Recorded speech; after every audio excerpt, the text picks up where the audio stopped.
네, 기억 장소에 대해서 알아보기 전에 먼저 저번 시간에 배운 걸 다시 한번 한 곳에서 종합적으로 한번 정리해 보고 가겠습니다. 먼저 sample.hwp라는 데이터 파일을 한글이라는 프로그램으로 문서의 내용을 보려고 한다고 한번 가정해 보죠. 우리는 프로그램 내장 방식을 사용하고 있기 때문에 데이터와 프로그램을 구성하고 있는 명령어들은 모두 하드디스크에 저장되어 있습니다. 그리고 이 내용들을 주기억 장치인 램으로 적재를 시킵니다. 이 내용들은 램의 기억 장소의 일정 부분을 차지하면서 컴퓨터에 의해 특정 주소를 부여받게 됩니다.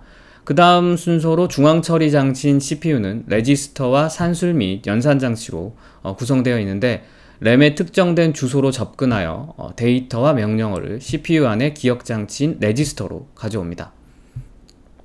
그리고 그 가져온 내용들을 산술 및 연산 장치에 의해 연산을 하게 되고 그 값을 레지스터로 옮기게 됩니다. 필요가 있다면 연산된 값을 램으로 옮기거나 하드디스크로도 옮길 수 있게 됩니다.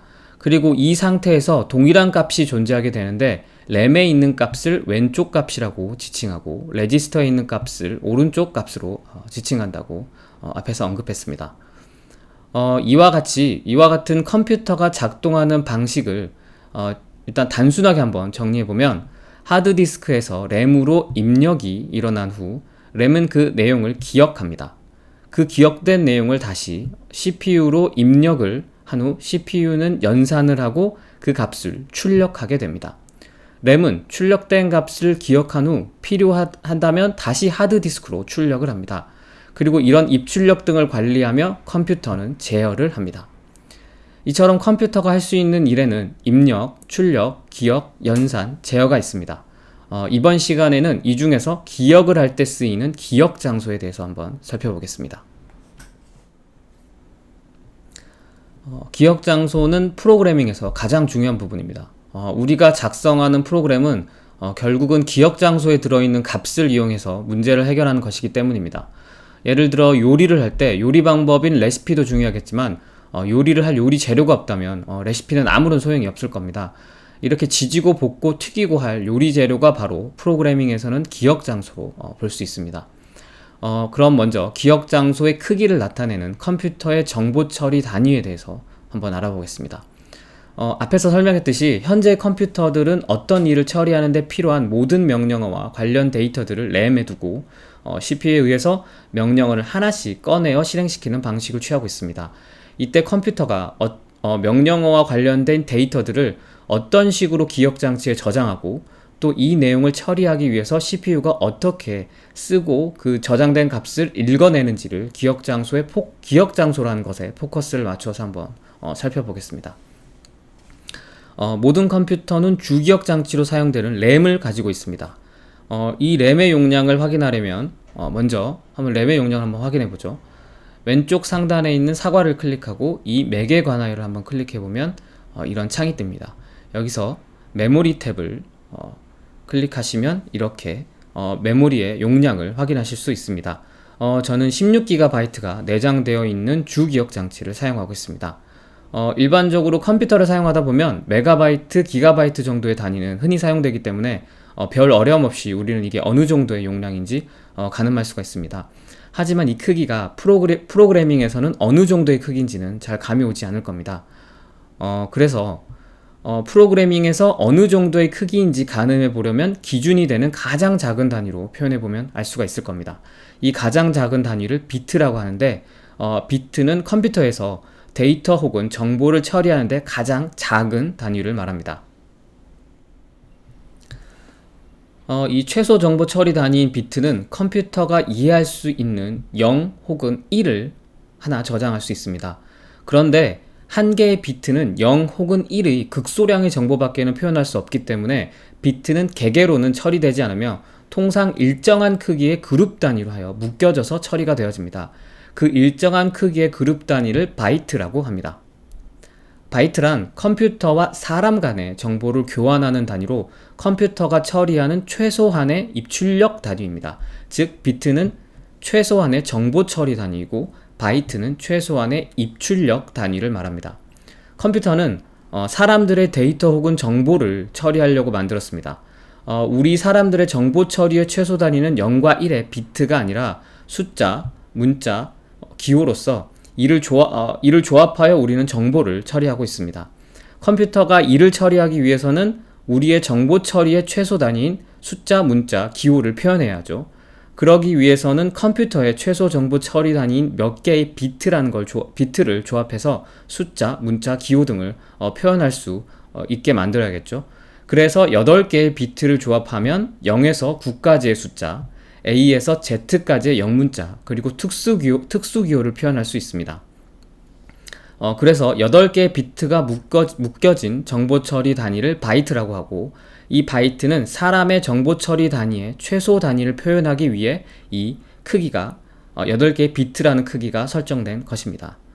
그리고 마지막으로 워드라는 것을 한번 살펴보겠습니다.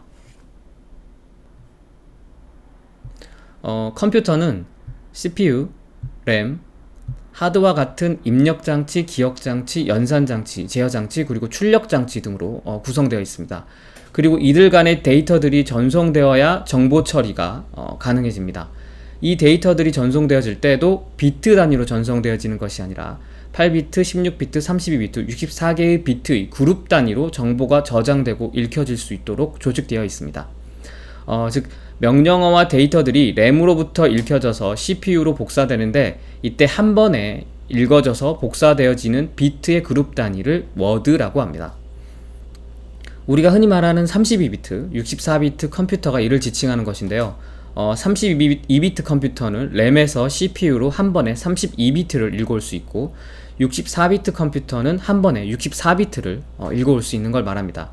이때 CPU에 있는 기억장치인 레지스터의 크기와 우리가 사용하고 있는 운영체제에 따라 그 32비트인지 64비트인지 이렇게 구분이 됩니다.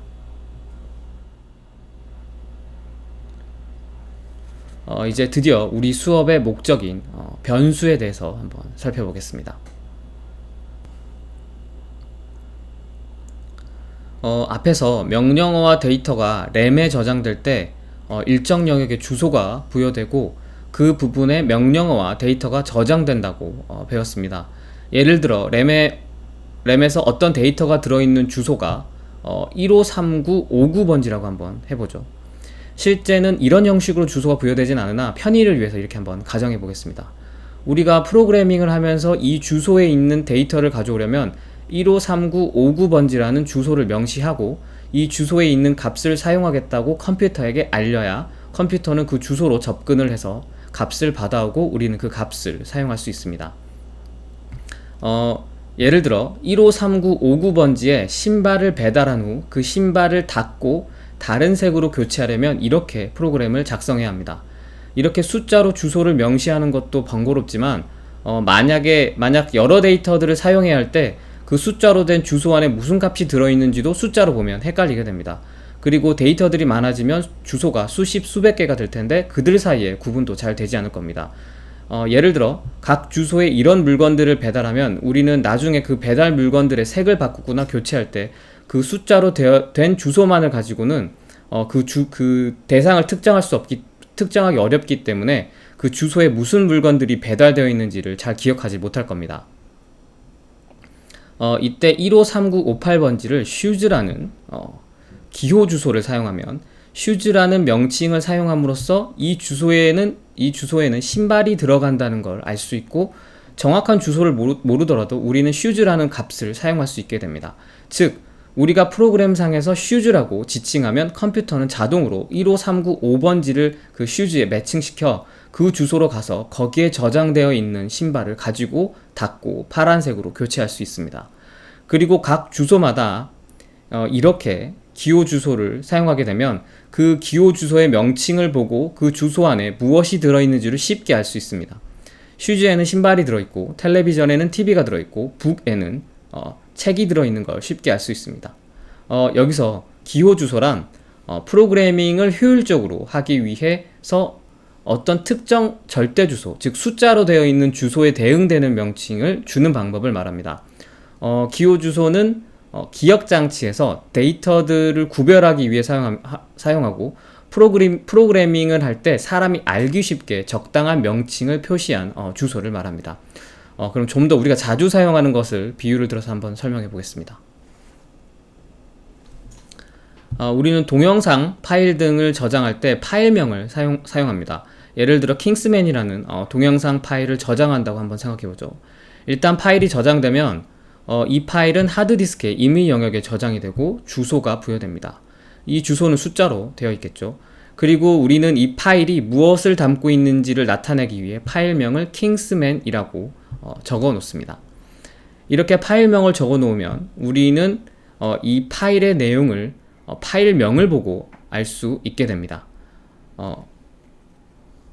그리고 그 파일을 클릭하여 실행하면 파일 내용에 접근해서 킹스맨 영화의 내용을 볼 수 있게 됩니다.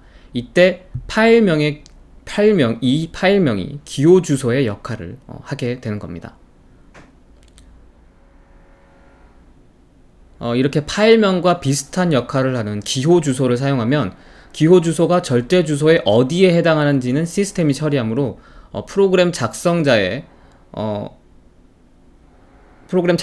부담이 적어지게 되고 그 기호 주소의 명칭을 통해 그 주소 안에 무슨 값이 들어있는지도 쉽게 확인할 수 있습니다. 이처럼 위치를 나타내기 위해 고유의 식별 주소를 갖고 정보를 저장하는 기억장치의 한 영역을 기억장소라고 하는데 이 기억장소를 프로그래밍에서는 변수라고 합니다. 프로그래밍에서 변수라고 이 기억장소를 지칭하는 이유는 변수라는 기억장소를 사용하면서 그 변수 안에 있는 값에 접근하여 읽을 수 있고 다시 다른 값으로 바꿔 쓸 수도 있어서 기억장소에 저장되는 값이 바뀔 수 있다는 것에 초점을 맞춰 변수라는 용어를 사용합니다. 즉 변수 안의 값은 한 값으로 고정되어 있지 않고 다른 값으로 대체될 수도 있는 것입니다. 이렇게 한 기억장소 안에 1을 넣었다가 다시 2를 넣을 수도 있고 계속 값을 바꿀 수 있는 형태를 말하는 것입니다. 그 다음 변수 명칭을 지을 때 유의할 사항이 있는데 나중에 가면 자연스럽게 취득되기 때문에 그냥 가볍게 이런 규칙이 있다는 정도만 알아두시면 됩니다. 변수 명칭은 어떤 한 데이터 혹은 정보인지 명확하게 이해하도록 반드시 의미가 있는 걸로 지어야 합니다. 그리고 영문자인 경우 소문자로 하고 음절이나 단어를 구분하는 글자만 대문자를 사용합니다. 반드시 첫 글자는 영문자여야 하고 그리고 소문자로 시작해야 합니다. 반드시 영문자를 조합해서 사용해야 합니다. 그리고 영문자와 숫자도 조합이 가능합니다. 그리고 언더바도 사용이 가능합니다. 다음은 변수와 대비되는 상수라는 개념입니다. 상수란 프로그램에서 처리하는 데이터 중에는 변수처럼 계속 바뀌는 값에 반하여 프로그램을 작성할 때 정해져서 절대 바뀌지 않는 값도 있는데 이렇게 절대 바뀌지 않는 값을 상수라고 합니다. 한번 예제에서 한번 살펴보죠. 예제에서 살펴보면 이렇게 숫자 50으로 주어져 버리면 이 값은 계속 숫자 50인 것이지 프로그램상 바뀔 수 없는 것이기 때문에 이런 유형을 상수라고 합니다. 다음에는 변수에 들어가는 값의 자료 유형에 대해서 한번 살펴보겠습니다.